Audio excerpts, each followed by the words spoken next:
Aniya karon ang gahom sa pulong sa Diyos nga nagliho, sukad pa sa pagkatukod sa kalibutan. Gahom nga nagasulbat sa nagalinlaing matang sa problema sa kinabuhi sa tao. Nagsumpay sa nabugto nga kadugtungan sa matag higala, bisan diha sa sulod sa panimalay. Naghatag og mahulay niyadto mga kapuyan o nagahatag og nagawasan niyadtong ipang hasol sa gahom sa kagitni. Kay mao kini ang pulong sa Dios nga nagaliho. Bisan gani ang pagbuhat sa tibok kabuhatan, sumala sa Hebrehanon 11:3, nahimo ang tanang mabutan pinaagi sa pulong sa Dios. Dunay gisulti ni Apostol Pablo sa Roma 15:4. Bisan unsay gisulat kaniadto, gisulat kini alang sa tong pagtuon, aron pinaagi sa pailob ug paglipay gikan sa mga kasulatan, makabaton unta kitag paglaom. Atong ipadayon ang atong pagtuon sa pong sa Dios alang sa ikabulahan sa atong matag kinabuhi. Apan sa dili pa kita mo padayon ini, niya kita sa pagpaminaw sa mensahe nini nga awit.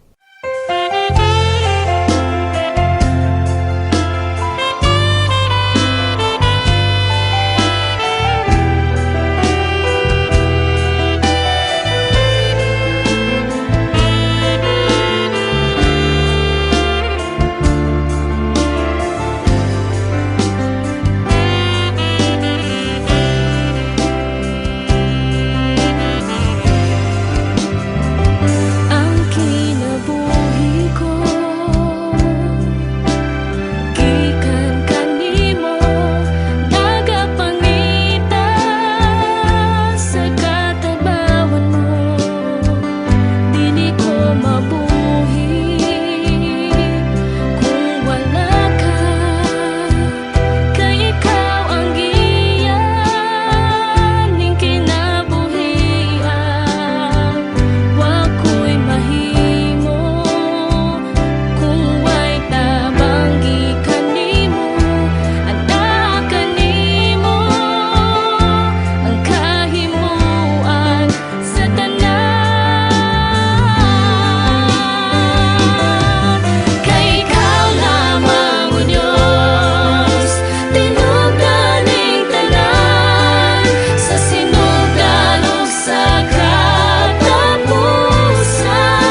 Salamat sa mensahe sa awit nagapukaw sa tong pagbati sa kamatuoran.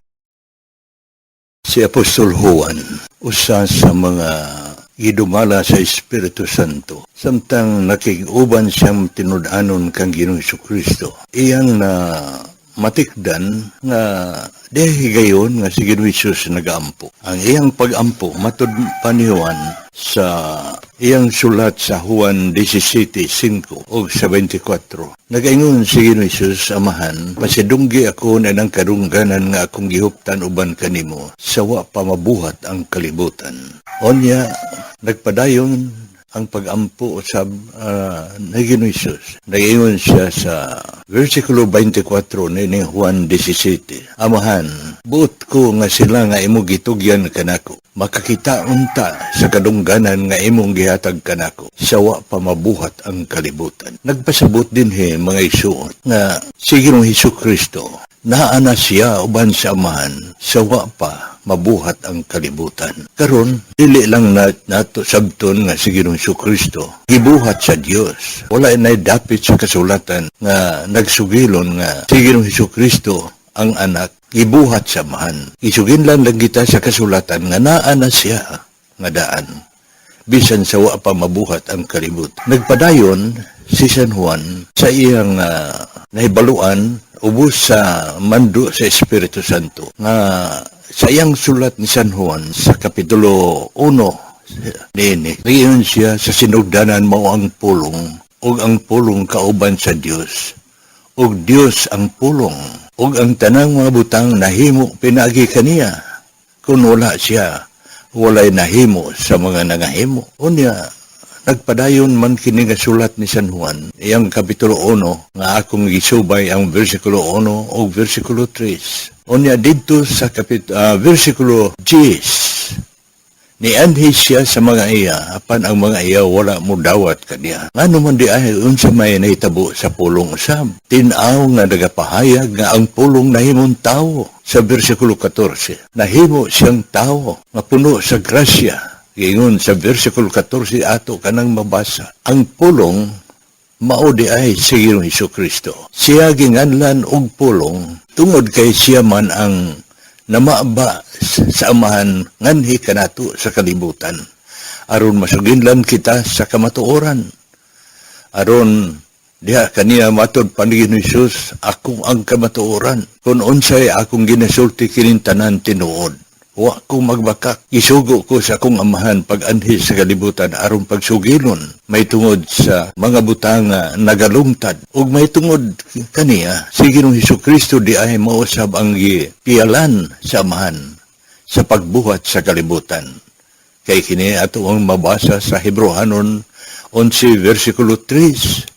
Ituohan na to ang pulong mo yung nagahimo sa tanang mga butang. Bisan ang Kolosas 1:16 o 17, nagsugilon kini sa Hebrehanon kapitulo 1, versikulo 2, o ngadto sa versikulo 8. Doon ay daghang mga bahin sa kasulatan nagsugilon nga si Ginoong Hesukristo ang pulong na nahimong tao, o kini siya Dios di ay kini siya, kaya naan naman siya sa wa pa mabuhat ang kalibutan. Busa nining bahin ang maisuon, doon na tayo igo nga pagsalig. May tungod ka Ginoong Hesukristo, mao nga atong singgit sa kahanginan ang gahom sa pulong sa Dios nga kung nahimo man niya ang tibok kabuhatan, dili ba day kasaligan siya sa tanang kapuyan pagduol aron makabadon og pahulay?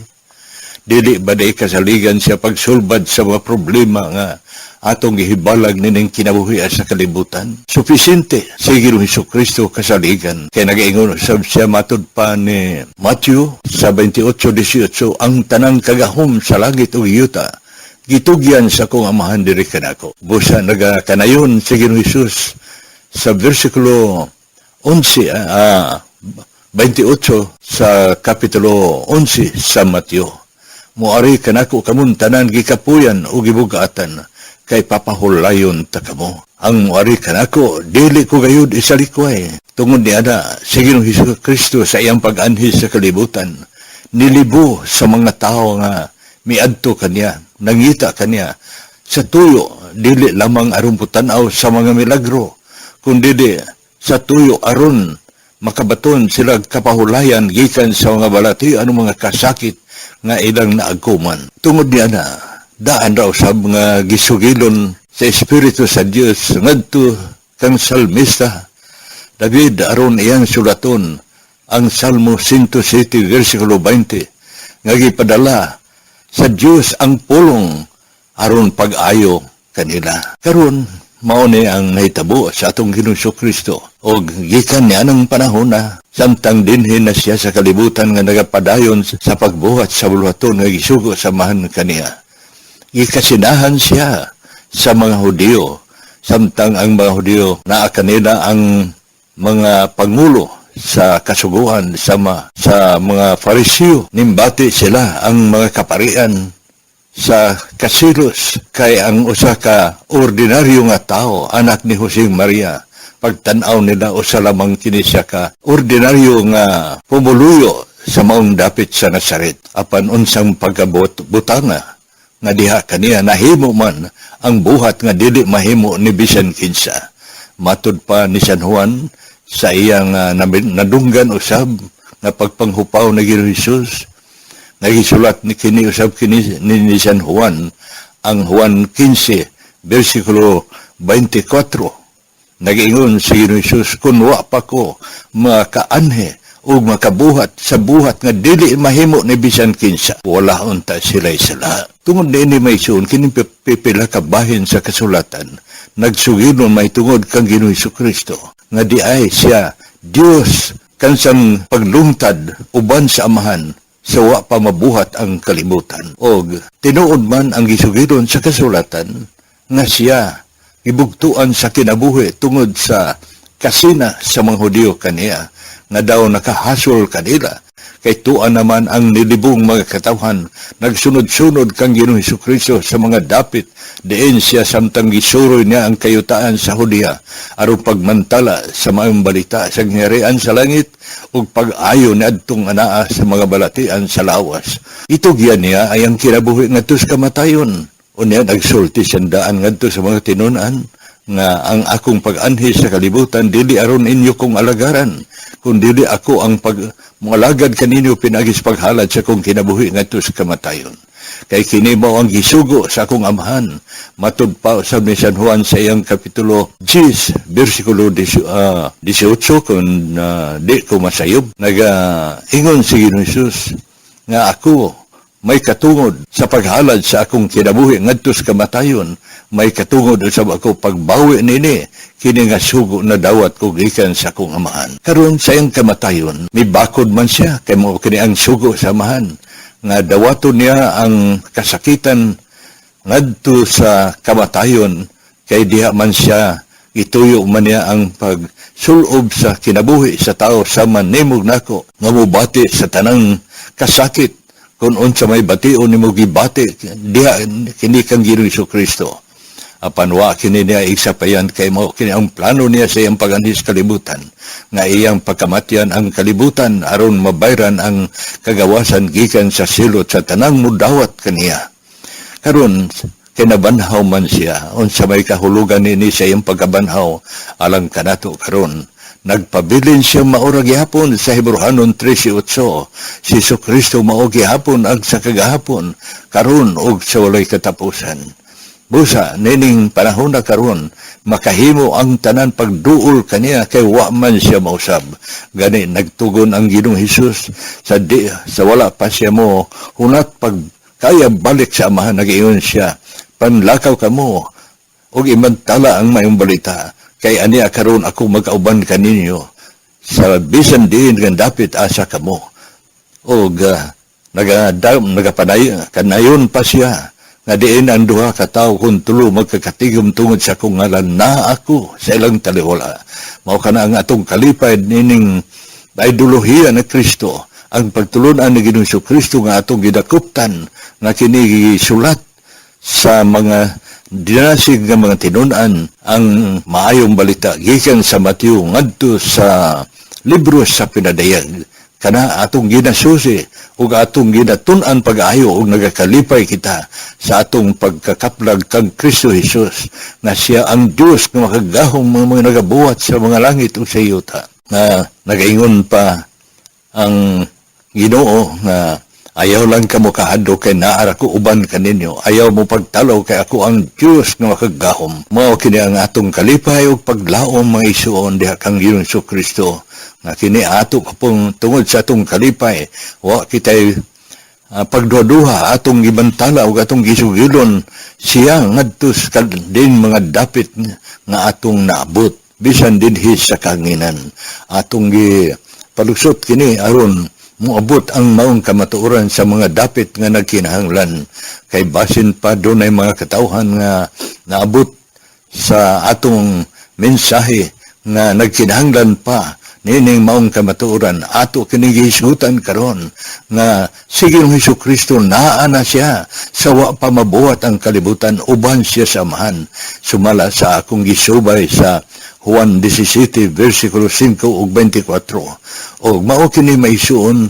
nga atong gikinahanglan ang pakigsandurot gayud kang Ginoong Hesukristo kay siya mao ang tubag sa atong mga pagampo tubag siya sa atong mga problema tubag siya sa atong kagawasan gikan sa balatian ug mga kabugat sa kinabuhi natong hibalag siya ang tanan do natay awit sa English nga Jesus Christ is the answer mao kini ang atong kalipay diha kaniya gagawa sa atong kinabuhi ning kalibutan do natay paglaom sa himaya kay nagsaad usab ang Ginoo ngadto siya mga tinun-an ug gitiman-an kini ni San Juan sa diha nga hisgot si Ginoong Hesus nga dunay mga problema mag-abot ning kalibutan problema nga bugat ug makalilisan kaayo nagibati sa mga tinun-an ang kahadlok ug kabalaka may tungod sa ng kinabuhi ug sa ilang mga hinigugma bot sila nga masayod anos kanang panahon na kaha mahitabo apan ang matud pa ni Ginoong Hesus diha sa sulat ni San Juan ayaw lang kamo kalisang salig kamo sa Dios salig usab kamo kanako kay sa balay sa akong amahan naay daghang puyanan muadto ko og makaadto na ko mo balik ko og kuhaon ta kamo aron asa ako ato asab kamo og diha nining bahina maison naa diha ang giingon sa sulat nga nagadasig sulat ni Apostol Pablo ngadto sa mga taga Tesalonica nga nagadasig kanila nga nagaingon ayaw kamo kabalaka gihulatan nato ang Hesus nga gikuha sa amahan pagbalik gihulatan nato ang iyang pagbalik aron kita maluwas gikan sa mga katalagman nga igabubo sa Dios ning kalibutan gisulat kana ni Apostol Pablo ngadto sa iglesia sa Tesalonica sa 1:10 ug diha pod sa kang Lucas nga sulat nga gihisgutan ni Ginoong Hesukristo ang dagkong ang maong kasakitan nga gisulat ni Lucas sa kapitulo 21 versikulo 25 tanaw na ninyo hangtod sa 36 didto sa versikulo 34 nagapainomdom nga kinahanglan dili kita magkabalakan ning kinabuhi kay moabot man gayud kining panahon ang kalisod ngadto sa tanang tao apan gipaabot nato siya aron pagkuha kanato aron mahilikay kita gikan sa mga dagkong katalagman nga igapahinabo sa Dios ning kalibutan human makuha niya ang iyang mga tinun-an mao ni ang atong gipaabot karon samtang nagpaabot kita nagakalipay kita sa pag-alagad kang Kristo Jesus kay buhi siya nga Dios wa siya magpabilin sa lugmanan kay kadtong ihatod ngadto sa kamatayon ang iyang mangtawhanon nga kinaya kinabuhi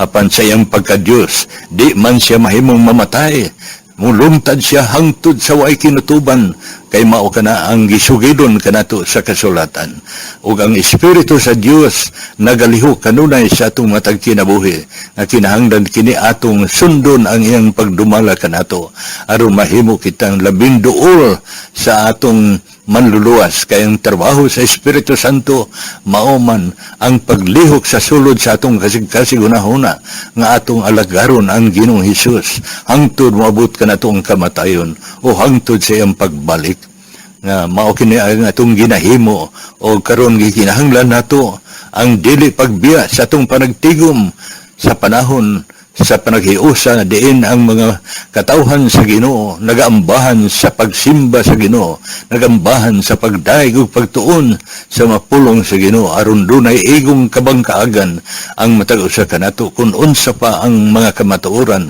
nga natago nga kinahanglan atong mahibaluan.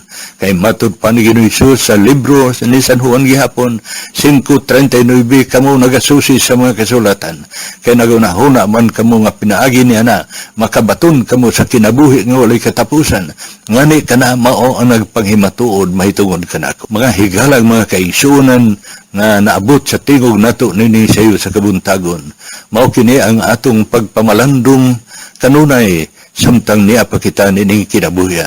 Kinahanglan atong tumanon ang auhag sa iglesia sa Colosas nga matud niya sa Colosas Kapitulo 3 1 ngadto sa 4 nga matud niya kung ugaling nabanhaw naman kita uban kang Kristo nan pangitao na to ang mga butang ato sa itaas ug dili sa mga butang dinhi sa yuta kay kung moabot na siya kita pagakuhaon usab niya aron dadon kita sa dapit diin tuwa siya.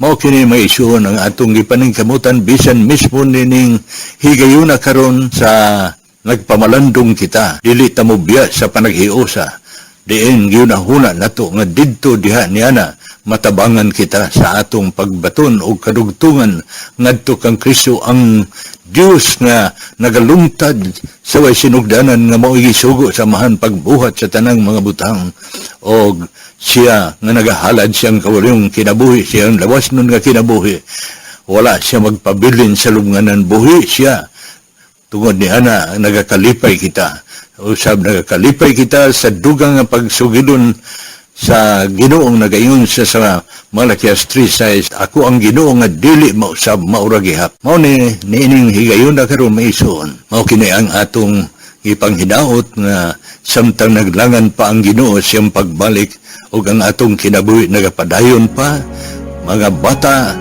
batanon hamtog tigulang illiterate kun makinadmanon dili ta mo biya sa batasan sa panaghiusa dili lamang sa mga dapit nga wala ta matabangi biyahe ka ng dapita nga wala ka matabangi o adto kita sa dapit nga kita matabangan.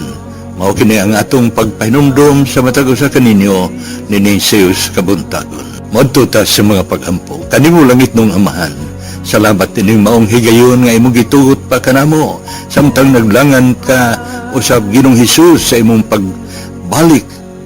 Hinaot nga kini mapahaluna sa una-unang kasing-kasing sa matag usa nga naabot sa tingog dinhi sa kahanginan. Ug karon salamat Ginoong Hesus inyong tanan. So turn your eyes upon Jesus. Look full in His wonderful face, and the things of earth will grow strangely dim in the light of His glory. Mga kaigalaan ng mga kaigsuonan, alang kaninyo nga walay higop pang kaibado kung hain kita nihini na nagapagawas sa mensahe ang among dapit God's Miracle Revival Center San Agustin, Tomas Opus, Saudi Leyte. Nagabi-abi kami kanunay sa tanan nga mudool alang kanila nga dunay pagpanginahanglan labi na sa mga butang espiritu anon. Dugang paniana ang atong kinabuhi samtang nagpadayon pa usap. Ato kining paimuslan kay dunay mga maayong butang nga ato ng nasinati sa atong kinabuhi kung ato kining gipagawas nga na kaninyo sa mga butang nga gikinahanglan nga atong mabatunan dinhi sa atong gitanon nga kinabuhi. Maayong buntag kay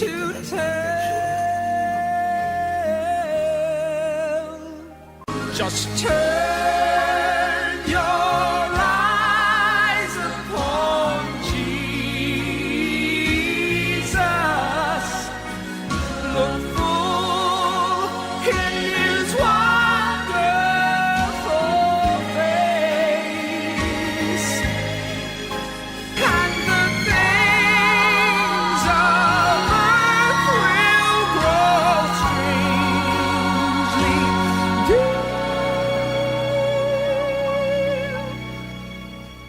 in the light of His glory and grace.